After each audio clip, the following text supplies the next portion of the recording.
আসসালামু আলাইকুম। আজকে আমি নামাজ ভেঙে যাওয়ার 10টি গুরুত্বপূর্ণ কারণ বলবো। নামাজের ভিতরে ইচ্ছাকৃতভাবে কথা বলা গোপন করে নাজের সংক্ষেপায় কথা বলা থেকে বিরত থাকতে হবে।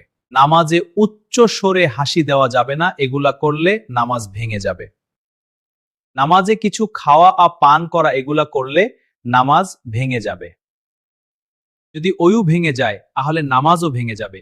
অয়ু ভাঙার পর আবার অয়ু করে নামাজ আদায় করতে হবে। কিবলার দিক থেকে পুরো শরীর ঘুরে গেলে নামাজ ভেঙে যাবে। এজন্য সব সময় কিবলামুখী থাকতে হবে।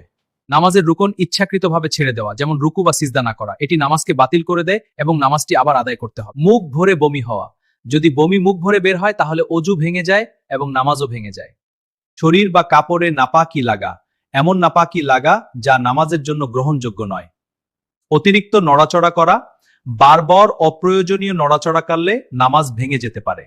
নামাজের মধ্যে যদি কেউ মানুষের সাথে ইচ্ছাকৃত কথা বলে তাহলে তার নামাজ ভেঙে যাবে।